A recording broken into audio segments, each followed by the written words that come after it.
If we was to fight right now on the streets, I'll break your fucking neck. And that's on my kids. And you know it, I know it, and the whole world know it. And I'm not talking about no fighting in the ring. If me and you was to fight outside, I will break your neck. Just recently, Tank Davis stirred debate with a tweet aimed at Butt, which quickly escalated tensions between the two fighters. Davis, known for his brash and often provocative social media presence, took it to a new level when he addressed Crawford's family in his tweet. Davis wrote this tweet in response to Crawford's comments regarding Davis's fighting style and his claims that Davis hadn't faced the same level of competition, and him saying that Tank was mad he wasn't invited to the event. However, the personal attack on Crawford's wife and 8 children crossed a line that many boxing fans found to be disrespectful. Fans and experts quickly took to social media, criticizing Davis for bringing family into the feud. The tweet IGN, Ed was outraged, especially given the respect typically afforded to an opponent's family in the sport. Many fans who had previously backed Davis began distancing themselves after the tweet. In the world of professional boxing, trash talk is common, but bringing someone's family into the conversation is usually seen as crossing a personal line. Davis's tweet didn't just spark anger among Crawford supporters, it's also led to widespread disappointment among boxing fans who shared their concerns about the direction of Davis's career. The boxer, who has built a name on his knockout power and thrilling fights, is now facing backlash for crossing a boundary. Many thought that attacking Crawford's family was not only wrong but unnecessary. Some fans defended Davis, saying that he was simply playing mind games, a strategy that's often seen in boxing to generate talk before a potential fight. However, the overwhelming majority of responses from fans, fighters, and analysts pointed to the tweet as a mistaken reaction to the growing backlash. Davis remained defiant, posting more tweets to justify his words, but the damage was done, and the focus of the talk quickly shifted from Davis's knockout power to his controversial behavior outside the ring.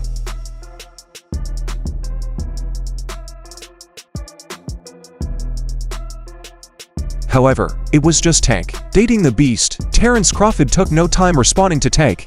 Davis, the reigning pound-for-pound king, posted a video addressing the tweet and sending a clear message to Davis. "You know I would totally crush you if we ever had a street fight." Gervonta Davis speaking about you. Is that ever a possible fight? Yeah, if he want to dare to be great, he can be like all the other fighters that moving up 2 weight classes and, daring to be great. You would fight him, man. Tell him to come up there. He got to come to win 54. He said I got a glass chin, so tell him to come and touch it. Wow, man. Gervonta said you got a glass. Crawford's reaction was calm yet firm. He didn't engage in the same level of personal attacks as Davis, instead focusing on his readiness to fight, whether in the boxing ring or outside of it. Crawford's message was clear. He isn't afraid of Davis, and he was willing to meet him in any setting if necessary. This measured response only added to Crawford's image as a composed and professional fighter, especially in contrast to Davis's outburst. They just said we in a gunfight, right? Yeah. And I got a metal shield, and the opposite person got a glass shield. Okay, champ. Who gonna come out on top? I don't care about how much he run around. Once them hands get on him, it's gonna slow him down. And Definitely if he touch him, he definitely if he touch him clean, he'll break. This wasn't the first time Davis and Crawford had traded words.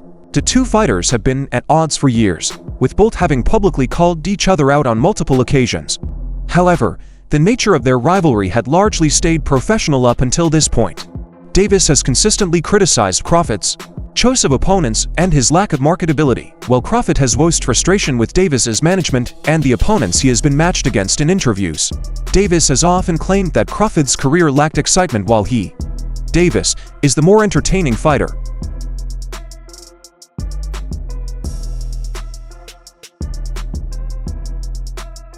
He has also claimed that Crawford has avoided fights with top fighters in their respective weight classes. Meanwhile, Crawford has taken shots at Davis' skills, claiming that Davis is overhyped and hasn't met the same level of competition that Crawford has throughout his career.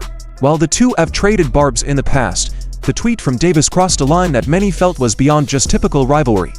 The personal attack on Crawford's family added a new layer of animosity, which brought this feud to the top of boxing fans' minds. Terence Crawford and Gervonta Davis are two of boxing's biggest stars, and the discussion about who has made more money in their careers is one of the most controversial topics in the sport today. Their feud has escalated on social media platforms like X, where both have taken shots at each other, causing heated discussions among fans, analysts, and even their peers. The current root of the debate isn't just about who is the better fighter. It's about who has earned more, who gets the bigger crowd, and who holds the edge in terms of financial success. This question, though seemingly simple, is far more complicated when you start peeling back the layers. To begin with, boxing earnings are famously opaque. I got a question for you, Tank. At 147, how does a fight with you and Terence Crawford look? 147? Shit, I tapped that chin. You know he going to sleep. I already know. I already know he ain't is. got no chance. I already know he is. You said no chance. The true figures are only known to a small group of people, including network executives, promoters, and managers, and these individuals rarely, if ever, reveal the complete financial picture. Purse totals released to the press are just one part of the story. Fighters often make additional money through pay-per-view revenue shares, sponsorships, and bonuses, all of which are difficult to quantify unless clearly disclosed. Even with these challenges, several facts and expert opinions give us some idea of how their earnings differ. Terence Crawford has recently solidified his position as one of the highest earners in boxing, partly due to landmark fights. His July 2023 win over Errol Spence Jr. and his August 2024 fight against Israel Madrimov of the Spence fight, which was for the undisputed welterweight championship, was a huge pay-per-view event and one of the most anticipated matchups in recent years. How you feel about that fight? Is it even possible at a catch weight? Nah, ain't no catch weight. You come up to 47. You're not even entertaining a catch weight. No, I'm not. He's a champ though too, undefeated. And what champ? Come on, man, tell me what belt. You know boxing. You forgot Devin Haney is undisputed. Devin Haney got all the belts. He the champ. Nobody else the champ. I'm gonna come up here where the big boys at. All right, I'll welcome him. Crawford not only emerged victorious in dominant fashion, but also walked away with a large share of the revenue. Reports suggest that this fight alone catapulted Crawford into a new financial bracket. His fight against Madrimov, where he allegedly earned a guaranteed $10 million, further cemented his status as a top earner. Gervonta Davis, meanwhile, has been a constant pay-per-view attraction, with his April 2023 showdown against Ryan Garcia standing out as a defining moment in his career. The fight was a blockbuster event, drawing massive attention and showing Davis's ability to deliver thrilling performances in high-stakes situations.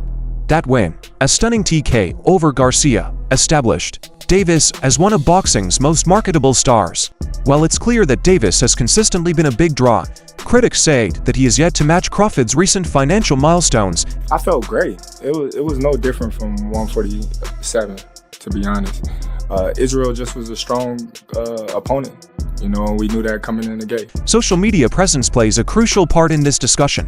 Davis has a massive 7.5 million followers on Instagram and nearly 800,000 followers on X. In comparison, Crawford, despite being a longer established name in boxing, has a much smaller social media footprint with 1.8 million Instagram followers and 468,000 on X. These numbers matter as they show a fighter's marketability in today's digital age. Sponsorship deals, partnerships, and other income streams are often influenced by a fighter's online reach, and Davis's dominance in this area gives him a major edge. However, social media clout alone doesn't tell the full story, especially when we consider other factors influencing their earnings. I got a glass chin. Tell him to come and touch it. At 147? At 147. I'll make 147 for him. Crawford's career longevity and consistency at the championship level are noticeable benefits. Turning professional in 2008, Crawford has been a world champion since 2014, giving him over a decade of earnings at the sport's highest level championship fights, particularly as the main event typically brings larger payouts, and Crawford's extensive resume of title fights underscores his earning potential. Davis, who went pro in 2013 and won his first world title in 2017, has achieved remarkable success in a shorter period, but he lacks the same length of championship-level experience as Crawford. This disparity and career timeline suggests that Crawford has likely collected more over the years, even if Davis has recently closed the gap. Knock him out. How good is Terence Crawford? Terence Crawford is good, but he's not what people make him the same. He's not pound for pound. The involvement of His Excellency Turki Alalshik in boxing has been a game changer, especially for Crawford. Alalshik's model of giving fighters guaranteed paydays far beyond what traditional promoters can provide has shifted the financial dynamics of the sport. Crawford's $10 million guarantee for the Madrimov fight is just the beginning, as reports say his potential bout with Canelo Alvarez could set new records for fighter earnings. Alalshik's ability to bring unprecedented financial backing to the table gives Crawford a significant advantage, especially as Davis stays outside this growing network. One thing I can say about Tank is he's smart. He can box. Yes. And he's explosive. You know what I mean? But I'm saying skill-wise and in the mind, I don't think neither one of them can outthink. For Davis, the financial landscape looks different. While his drawing power is undeniable, the quality of his upcoming opponents could impact his ability to earn massive paydays. His rumored fight in March against Lamont Roach Jr., though legitimate in terms of competition, lacks the marquee value needed to drive major pay-per-view sales. Without a co-star to help sell the event, Davis may find it challenging to match the earnings Crawford has secured through high-profile matchups to keep his financial momentum.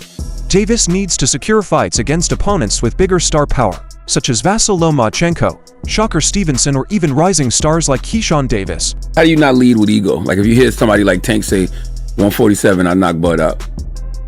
Well, he just talking. Mm-hmm. You know, he got the confidence in himself that he believed that he can do that because he's been knocking all these fighters out that he's been in the ring with. You know, so no knock to Tank, but there's definitely levels. The debate over who has made more money also shows a deeper philosophical divide in boxing. Crawford's success has been built on taking on the toughest challenges, often going into hostile territory to prove himself against the best. This approach has earned him widespread respect from his peers and fans, as well as lucrative chances to showcase his skills on the biggest stages. Davis, on the other hand, has been criticized for a more controlled career path with fights that favor commercial appeal over competitive risk. While this strategy has made Davis a household name, some argue it has limited his ability to maximize his earnings over the long run. Leonard Ellerb says that Davis now makes 8 figures per fight, which is significant, but it's worth examining when this level of earning began. You address the whole, not really address, but kind of speak on the whole Tank Crawford thing, because when Crawford said he'd be willing to wait at 47 for Tank, he did say after the interview, immediately after the interview, I was just playing around. Like, do you want people to just put that shit to bed? Yeah, he was just playing around. You know what I'm saying? Tank does that, Early in his career, Davis didn't attract the same financial attention, and his rise to the top has been relatively recent. Crawford, by comparison, has been earning substantial paydays for years thanks to his consistency and willingness to fight anyone, anywhere. This difference in job trajectories further complicates the question of who has made more money. Another key reason is the shift in the pay-per-view model. Traditionally, fighters depended heavily on PPV sales to maximize their earnings, but Alalshik's guaranteed payouts have disrupted this strategy. Crawford's partnership with Alalshik has allowed him to avoid the uncertainties of pay-per-view revenue while Davis remains more dependent on the traditional system. This shift could have long-term effects for how both fighters approach their careers and financial negotiations. Critics of Davis say that his social media fame and commercial appeal might not translate into sustained financial success unless he takes on more significant challenges in the ring. Meanwhile, Crawford's fans point to his desire to fight the best as a testament to his legacy and earning power. The contrasting approaches of the two fighters reflect broader tensions within the sport as traditional values of competition and merit clash with the modern focus on marketability and entertainment. Ultimately, the question of who has made more money, Crawford or Davis, may never have a clear answer. The lack of transparency in boxing finances means that much of the discussion relies on speculation and fragmented reports. What is clear, however, is that both fighters have taken different roads to success, each with its own merits and drawbacks. Crawford's recent financial windfall and alignment with Alalshik position him as the front-runner in the earnings race, but Davis's popularity and marketability ensure that he remains a formidable figure in the sport's financial scene. As their Rivalry continues to unfold. To debate over their earnings will stay a captivating subplot in the world of boxing. Issue there, or would that just be a matter of you waiting for him to be ready for you? Yeah, no, Tank is at a lower weight class than me. He's at 135. I'm at 147. That's 2 weight classes apart. So he would have to come up. Yeah, because I wouldn't never. You can't get that low. So that's not gonna happen. Because I saw people talking about it. You don't think that'll ever happen?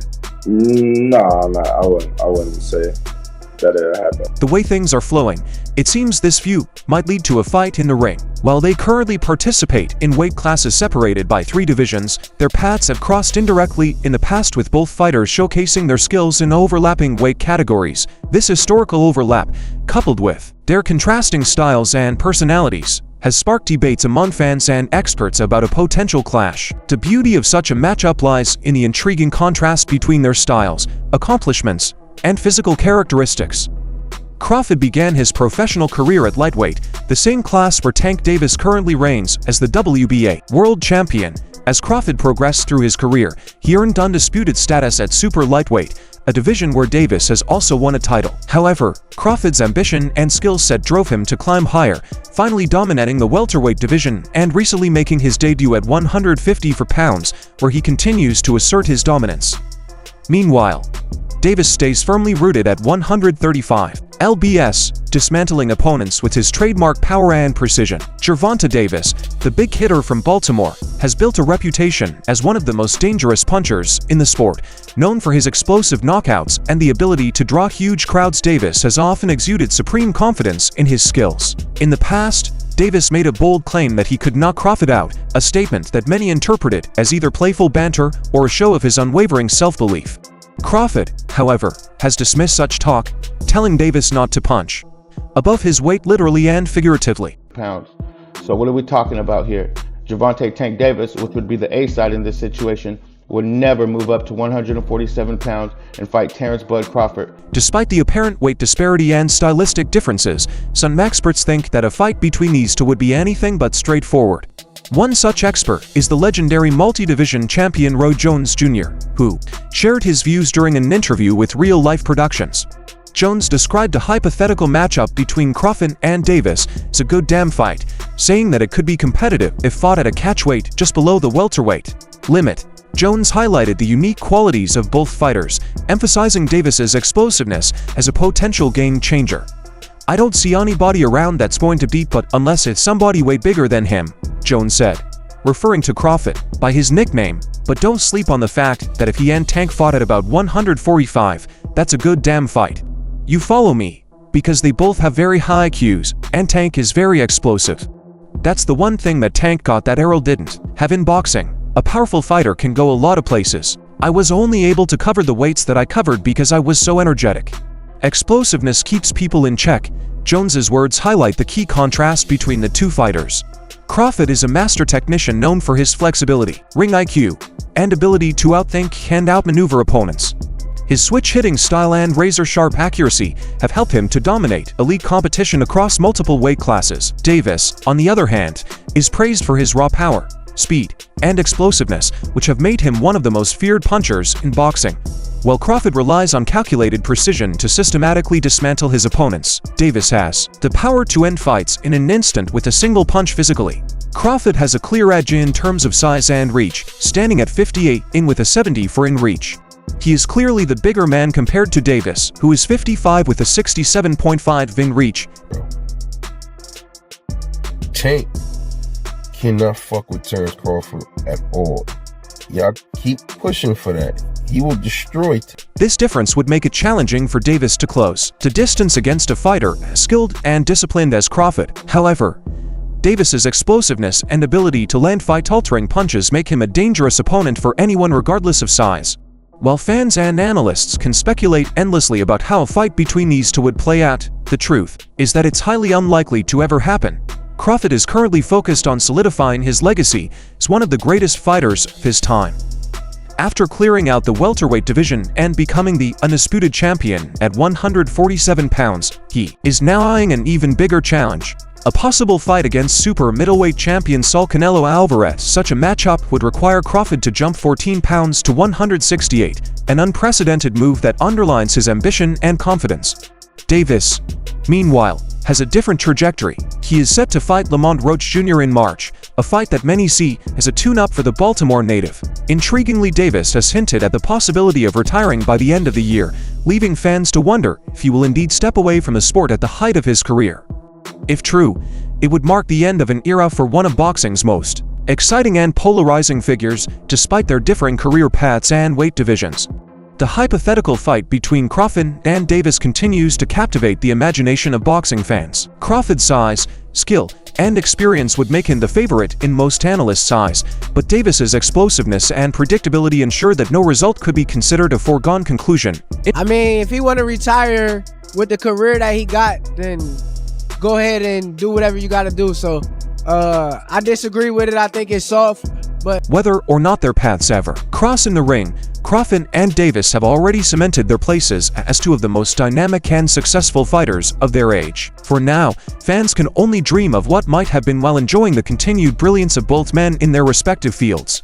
What do you think we can expect to see? Share your ideas below, and don't forget to like and subscribe to the channel for more information.